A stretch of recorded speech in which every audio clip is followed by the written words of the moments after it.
স্বামী বাদ থেকে এলে আসসালামু আলাইকুম, একটু চা করে দেবো, খাবেন? বলে একটু বেশি করে করো, তুমিও খাবে আমিও খাবো, জান্নাতি।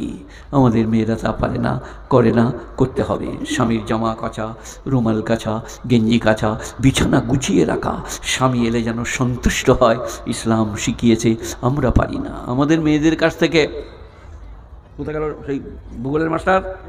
হ্যাঁ, তোমার বাপ দাদর অনেক পেয়েছে, তোমার মা দাদর পেয়েছে, বুঝলেন গো বাপজিরা। কিন্তু আজকালকার মেয়েরা বিবি খাদিজা, আল্লাহর নবী শোবে আবি তালেবে ঘেরা নজরবন্দি, বিবি খাদিজা বললেন আমার স্বামী নজরবন্দি থাকবে, আমি ধনাঢ্য রমণী মক্কার, আমি এখানে সুখে থাকবো না, আমি স্বামীর কাছে থাকবো। চলে গেলেন। বিবি খাদিজা বললেন ইয়া রাসূলুল্লাহ, আমার যত সম্পদ আপনার পায়ের উপরে রাখছি, আপনি ইচ্ছা মতো খরচ করুন। এখনকার মেয়েদের একটা কানের গয়লা নেন, একটা নাকের কিছু নেন, যে কোরবানির গরু কিনতে একটু টান পড়ছে, একবার দাও, বন্দুক দিয়ে বা বিক্রি করে তোমাকে আবার ধান উঠলে বেচে দিয়ে দেবো, আপনাকে 6 মাস আর ঘুমুতে দিবে না। কবে দিবে গো, কবে দিবে গো? দিবে না, দিবে না। বলে এই আমার ঘুম ধরছে, চুপ করে না, কবে দিবে বলো না, কবে দিবে? সারা রাত ফজর করে দিবে। হায় হায় স্বামী, হাই স্ত্রী, হাই প্রেম, হাই ভালোবাসা, হাই খাদিজা, হাই আয়েশা। গুণীজনেরা জ্ঞানীজনেরা নেই, নিষ্ঠবানের আল্লাহওয়ালারা, মেহেরবান ভাইয়েরা, আল্লাহ মেহেরবান, আল্লাহ বেনিয়াজ, আল্লাহ পাক, তাঁর দয়ার অন্ত নাই, প্রশংসার ভাষা নাই। কোরআনের দু একটা কথা শোনাই। আল্লাহ আমাকে আপনাদের সকলকে আমলের তৌফিক দান করুক। যে আমল করবেন সে পাবেন, যে করবেন না সে পাবেন না। আল্লাহর কাছে আমি সে তিনি, এরা তারা, উঁচু নিচু, ধনী দরিদ্র, আরব অনারব এসব নাই। পয়গম্বর নূহ আলাইহিস সালামের বিবিকে আল্লাহ জাহান্নামে দেবেন। উলুল আজম পয়গম্বর লূত আলাইহিস সালামের বিবিকে আল্লাহ জাহান্নামে দেবেন, পরোয়া করেন না, আল্লাহ ডোন্ট কেয়ার। নবীর চাচা আবু তালেব, পৃষ্ঠপোষক চাচা, হিতাকাঙ্ক্ষী চাচা, সোহাগ করার চাচা, কাছে শোয়ানোর চাচা, তুমি এইখানে শো। আলী তখনও হয়নি, আলী যখন হল বলো আলী তুমি ওই ধারে শো, নবী আমার কাছে এইখানে শো। সেই চাচা একবার মক্কার যুবকরা যেয়ে বললেন আবু তালেবকে, আপনি মক্কার পণ্ডিত, লিডার, সম্ভ্রান্ত, প্রতিপত্তিশালী, বিত্তবান, আপনার ভাইপোকে সাবধান করুন, সে যে মিশনের প্রসার করছে আমাদের সমাজের জন্য অত্যন্ত বিপজ্জনক। নবীজিকে বললেন ভাইপো আমার খাতিরে তুমি একটু স্টপ হয়ে যাও। নবীজি বললেন চাচাজি আপনাকে শ্রদ্ধা করি, আপনাকে আমি বলছি এক হাতে চাঁদ এক হাতে সূর্য এনে দিলেও আমি এর সত্যের অপলাপ করতে পারবো না। চাচা কি বলেছিলেন জানেন? তুমি তোমার মিশন চালিয়ে যাও, আমি তোমার পিছনে আছি। সেই চাচা মারা যাচ্ছেন, নাম আবু তালেব, হযরত আলীর আব্বাজান। চাচাজি একবার বলুন লা ইলাহা ইল্লাল্লাহ, লা ইলাহা ইল্লাল্লাহ মুহাম্মাদুর রাসূলুল্লাহ। এখানে যত লোক আছেন, যত মেয়ে আছেন, যদি একবার পড়লেন লা ইলাহা ইল্লাল্লাহ মুহাম্মাদুর রাসূলুল্লাহ, মনে হচ্ছে কসম খেয়ে বলি, আমি কসম খাই না, আপনি একদিন না একদিন জান্নাতে যাবেন। পাপ করেছেন, ব্যভিচার ঘটে গেছে, নামাজ কাজা হয়ে গেছে, বড় কথা কাউকে বলে দিয়েছেন, সব শাস্তি ভোগ করেও কলমার বরকতে একদিন আপনি জান্নাতি। কলা রাসূল সাল্লাল্লাহু আলাইহি সাল্লাম মান কলা লা ইলাহা ইল্লাল্লাহ ফাদাখালাল জান্নাহ, যে একবার বলবে লা ইলাহা ইল্লাল্লাহ সে জান্নাতে যাবে। গরিব হোক, বড় লোক হোক, দেশি হোক, বিদেশি হোক, সাধারণ হোক, যেই হোক। আর অমুসলিমও যদি একবার বলে লা ইলাহা ইল্লাল্লাহ মুহাম্মাদুর রাসূলুল্লাহ, সেও একদিন না একদিন জান্নাতে যাবে, তার পাপের শাস্তি ভোগ করে। আল্লাহর কাছে আমি আপনি সে তিনি, এরা তারা, হিন্দু মুসলিম, জৈন বৌদ্ধ খ্রিস্টান এসব নাই। কোথা আছে? আলহামদুলিল্লাহি রাব্বিল আলামিন, আমি সারা বিশ্বের সকলের লালন পালন কর্তা। হিন্দু মুসলিম জৈন বৌদ্ধ খ্রিস্টান, চামার কামার কুমোর লাপিত ধূপা মেথর, আমি আপনি সে তিনি, আরব অনারব, আমি সকলের পালন কর্তা। আলহামদুলিল্লাহি রাব্বিল আলামিন প্রথমেই একবারই সকলের। আচ্ছা আপনারা বলুন, এখানে যখন বৃষ্টি হয় খালি মুসলমানদের জমিতে হয় না অমুসলিমদের জমিতে হয়? তা আপনারা নামাজ পড়তে যে আল্লাহকে বলেন না, আল্লাহ আমরা নামাজ পড়ছি, আমাদেরও পানি হচ্ছে, ওদেরও হচ্ছে, তাহলে আমরা কাল থেকে আর পড়তে হবে না? আপনারা কি বলছেন? আল্লাহ বলছেন না রে বোকা না, গোটা পৃথিবীটা আমার, সব আমার সৃষ্টি। যে কাফের হয়েছে সে পাপ করে হয় নাই, আমি তাকে কাফেরের ঘরে পাঠাইছি। তো মুসলমান হয়েছিস, কোনো নেকি করে মুসলমান হয়ে নাই, আমি তোকে মুসলমানের ঘরে পাঠাইছি। আপনাদের মধ্যে কেউ যদি অঙ্ক করে, বিজ্ঞান পড়ে, ইনার মতন ভূগোল চষে মুসলমান হন, তা দাঁড়িয়ে বলুন, তাহলে তো অমর্ত্য সেন হতো সবের আগে, বৈজ্ঞানিক। নিউটন হতো, বাইডেন হতো। আমি যাকে চাই তাকে ইমান দান করি, যার কাছ থেকে ইচ্ছা তার কাছ থেকে ইমান কেড়ে নিই। আব্দুল মুকে দেখো তো কে অন্যায় করছে, বলো যে তোমার আর সময় নাই, বিষ খেয়ে মরোগা। লোকরা কি বলবে? এ বাবা, আমার কথা কিছু বুঝে আসছে? ইমান কার দান? এইখানে সবথেকে ভালো বাজার কোনটা আপনাদের এখানে কাছাকাছি? শেখপাড়া, ডোমকল, জলঙ্গি, বহরমপুর। জান দিন কালকে যে 500 ইমান কিনে নিয়ে আসুন দেখি। এই যে হ্যাঁ, সে কি কথা, কি বলছেন আপনারা? আপনারা এখানকার লোক নাকি যে 500 টাকা দিয়ে নিয়ে চলে আসুন? পৃথিবীর কোথাও এক বিন্দু ইমান বিক্রি হয় না। ইমান আল্লাহ দান, হৃদয়ের বিশ্বাস আমার আল্লাহ আমার রুজির মালিক, আমার ভালো মন্দের মালিক, কল্যাণ অকল্যাণের মালিক। বিশ্বের কাউকে চিনি না, গুণীজনেরা জ্ঞানীজনেরা। তো আবু তালেব ওই রকম চাচা। একবার বলুন লা ইলাহা ইল্লাল্লাহ। চাচা কি বললেন? এটা তো কোনো মৌলবী মোল্লা নয়, পীর ফকির নয়, বিশ্ব নবী, শ্রেষ্ঠ নবী, শেষ নবী। বললেন আমি কলমাটা পড়তে পারবো না, আমি সম্ভ্রান্ত, প্রতিপত্তিশালী, বিত্তবান, লিডার, কাবার খানিকটা মালিকানা, আমি তো কলমাটা পড়তে পারবো না। বলে কেন? এখন কলমা পড়লে লোকে বলবে বার্ধক্যে মৃত্যু ভয়ে কলমা পাঠ করেছে। হলো না পড়া, চলে গেলেন। নবীজি এর পরে কি হবে, কি করব? চাচা তো কলমা পড়লো না, আর তো কোনো রাস্তা থাকছে না। আল্লাহ বললেন ইন্নাকা লা তাহদি মান আহবাবতা ওয়ালাকিন্নাল্লাহ ইয়াহদি মান ইয়াশা। ওগো আমার নবী, বিশ্ব নবী, তুমি যাকে ভালোবাসো তাকে হেদায়েত করতে পারো না, আমার ইচ্ছা নাই, তাই তোমার চাচা ঈমান আনতে পারবে না। বলুন নারায়ে তাকবীর, আল্লাহু আকবার। ঈমান আল্লাহ তান, নামাজ আল্লাহ তান, রোজা আল্লাহ তান, স্বামী স্ত্রীর মহব্বত আল্লাহ তান, এগুলো টাকা দিয়ে আনা যাবে না। আল্লাহ নবী দেখলেন চাচা তো চলে গিয়েছে, বললেন আমার আল্লাহ, এটা কিন্তু কোরআন নয়, এটা তাফসীর, আমার আল্লাহ আমাকে যতদিন না নিষেধ করবেন আমার চাচার জন্য ইস্তেগফার করব, ক্ষমা ভিক্ষা। তাকে ইস্তেগফার বলে। আল্লাহ চাচার মাগফিরাত হবে না, এটা বলবো, এটা বললেন। তারপরে আবার আয়াত নাযিল হয়ে গেল পয়গম্বরের জন্যে। কোরআন শরীফ 11 পারা, সূরা তাওবা। 10 পারাতেও সূরা তাওবা আছে, খানিকটা আরম্ভ, 11 পারায় যে শেষ। এই আয়াতটা 11 পারায় আছে, সবাই শুনবেন, কালকে যে সূরা তাওবা খুলে পড়বেন। মা কানা লিন-নবী ওয়াল্লাযীনা আমানু আন ইস্তাগফিরু লিল-মুশরিকিন ওয়ালাউ কানু লি কুরবা মিন বাদি মা তাবায়্যানা লাহুম আন্নাহুম আসহাবুল জাহিম। আহা, মা কানা লিন-নবী, নবীর সঙ্গে আল্লাহর কথা চলছিল, আমাদের সবাইকে জুড়ে দিয়েছেন। মা কানা লিন-নবী ওয়াল্লাযীনা আমানু, নবীর জন্য, ইমানদারদের জন্য সমুচিত হবে না, উচিত হবে না আইয়াস্তাগফিরু লিল মুশরিকিন, যারা শিরক করে মরেছে তাদের জন্য ক্ষমা চাইতে পাবে না। রওজা, দরগা, থান, ইমামবাড়া, গাছতলা, পীরতলা, মেহেদিতলা, বেলতলা, এইরকম কোনো জায়গায় মুরগি অথবা চাল অথবা ডাল অথবা আর কিছু মানত করা, যে এইগুলো দিচ্ছি, হে পীর সাহেব আমার ছেলের বিয়ে দিয়েছি, বাচ্চা হয় নাই, তুমি বাচ্চা দিও, তালবর সইকার রইকার ক।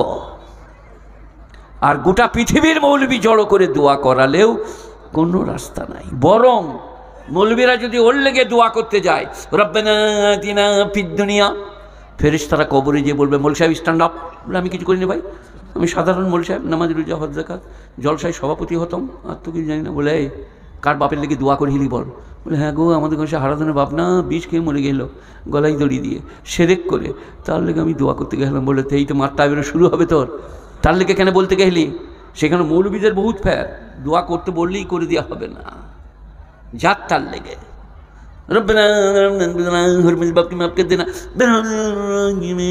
ফেরেশতারা বলবে এই কবর থেকে তাদের কার লেগে দোয়া করে হিলি বল। আমার মনে পড়ছে না। বলে মারের চোটে মনে পড়বে। খুব ভালো করে ইসলামকে বুঝলেন, চলবে না দলবাজি, পাটিবাজি, পক্ষপাতিত্ব। তারপরে আল্লাহর নবী বললেন মা কানা, আল্লাহ বললেন মা কানা লিন-নবী ওয়াল্লাযীনা আমানু আইয়াস্তাগফিরু লিল-মুশরিকিন ওয়ালাউ কানু উলি কুরবা।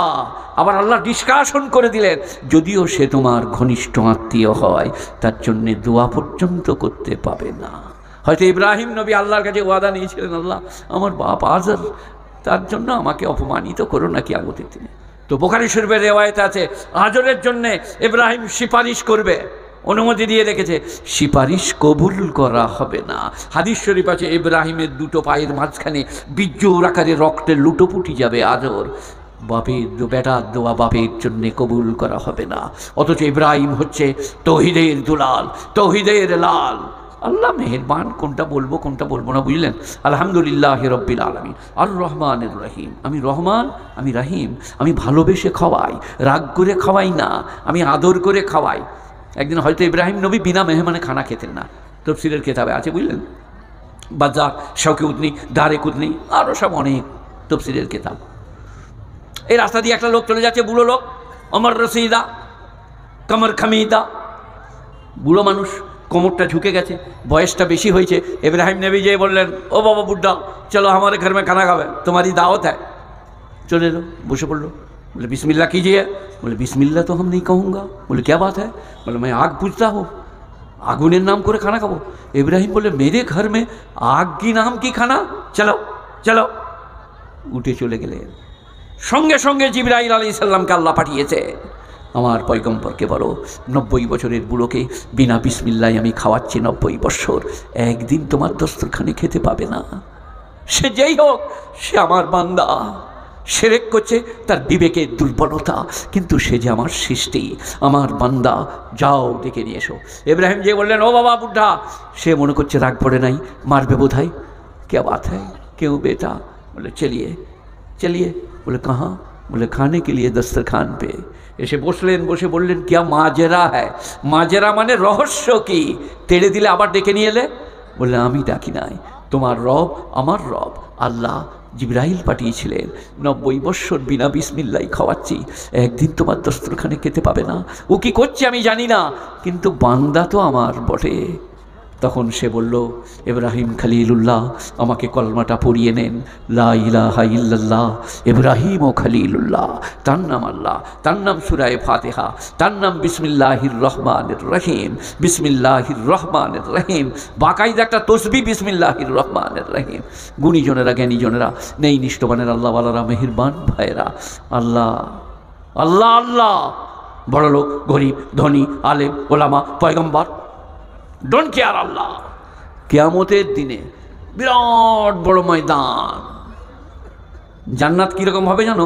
আর জান্নাতের দৈর্ঘ্য প্রস্থ আসমান জমিনের থেকেও বেশি। সেই রকম কিয়ামতের ময়দানে ঈসা আলাইহিস সালামকে আল্লাহ বলবেন, দাঁড়াও। ঈসা আলাইহিস সালামকে এতগুলো মানুষের সামনে, অত বড় পয়গম্বর, অত মর্যাদা আল্লাহ দিয়েছেন। তার মায়ের বর্ণনা কোরআন শরীফে স্পষ্ট করে বর্ণনা করেছেন 16 পারায়। তাকে বলবেন, স্ট্যান্ড আপ। কি হয়েছে? আনতা কুলতা লিন্নাস ইত্তাখিযুনি ওয়া উম্মিয়া ইলাহাইনি মিন দুনিল্লাহ। খ্রিস্টানদের 3টে খুদা, জোসেফ আর মেরি আর আল্লাহ, মোট 3টে। আল্লাহ বললেন, তুমি কি লোককে বলেছিলে আমি আর আমার মা আল্লাহ ছাড়া আরও 2টো খুদা? আনতা কুলতা, তুমি বলেছিলে লিন্নাস, মানুষকে, ইত্তাখিযুনি ওয়া উম্মিয়া ইলাহাইনি মিন দুনিল্লাহ, আমাকে আর আমার মাকে আল্লাহ ছাড়া আরও 2টো খুদা। কলা সুবহানাকা নাকুলু মা লাইসা লি বিহাক ইন কুনতু কুলতুহু ফাকাদ আলিমতা তা'লামু মা ফি নাফসি ওয়া লা আ'লামু মা ফি নাফসিক। হে আল্লাহ, এ কথা কেমন করে বলবো যে কথা বলার আমার অধিকার নাই। আমি যদি বলিতাম তুমি জানতে, তুমি আমার মনের সব কথা জানো, তোমার কোনো কথা আমি জানি না। মনের কথা আল্লাহ ছাড়া কেউ বলে না। কেউ জানে? বলুন গো, না না, সে যেই হোক, মনের কথা আল্লাহ ছাড়া কেউ জানে না। কোরআন বলছে, ইন কুনতু কুলতুহু ফাকাদ আলিমতা তা'লামু মা ফি নাফসি ওয়া লা আ'লামু মা ফি নাফসিক। আল্লাহ, তুমি আমার মনের সব জানো, আমি তোমার জানি না। পয়গম্বরকে লোকদের সামনে দাঁড় করিয়ে তার নাম আল্লাহ। গুণীজনেরা, জ্ঞানীজনেরা, বাড়াবাড়ি করলে, ভুল করলে, ইউনুস নবী বললে এই গায়ে থাকবো না। কী নাম? 7 ভাই। 7 ভাই থাকবো না, খুব গোলমাল, এরা আলেম ওলামা মারে না, নামাজ পড়বে না, এরা ভালো কথা শুনতে চাইছে না, পালিয়ে যাব। দিয়ে আপনার পদ্মায় যেমনি গেল তেমনি আল্লাহ তাআলা বললেন, গুবুং ডুবুং, মাছকে বললে গিলেলে, মাছ গিলে নিলে। তারপরে বলতে লাগলো, ফেরেশতা পাঠালে, যখন তসবিহ করতে বলগা, কি লা ইলাহা ইল্লা আনতা সুবহানাকা ইন লা ইলাহা ইল্লা আনতা সুবহানাকা ইন্নী কুনতু মিনাজ জালিমিন। এটা পড়তে বল, এটা দোয়া ইউনুস। এটাকে অনেকজনা ইসমে আজমও বলেছে। পড়তে লাগলেন। আল্লাহ মাছকে বললে, এই চল পাড়ে উগুরে দে। ডাঙ্গায় যেয়ে উগুরে দিলে, কুমড়ো কদু গাছ দিয়ে ঢাকাঢাকি হলো, 3টে কাজই আল্লাহর। কেনেলে ফেলেছে আল্লাহ, মাছকে গিলাইছে আল্লাহ, মাছকে উগোরা করাইছে আল্লাহ, কিন্তু তিনি পয়গম্বর। বলো তোকে আমি পালিয়ে যেতে বলেছি? ওরা মানছে না, তুই কেঁদে যা, বলে যা, আজ মানে নাই কাল মানবে, তোর দায়িত্ব তুই কর, আমার দায়িত্ব আমি করব। হেদায়েতের মালিককে আপনি বলুন আসসালামু আলাইকুম। তবে বলার ভাবভঙ্গিটা আমাদের সবারই হচ্ছে না। স্ত্রীকেও না, ছেলেকেও না, ভাইকেও না, এরে তুই দাঁড়িয়ে রাখি না নিকেন, খবরদার।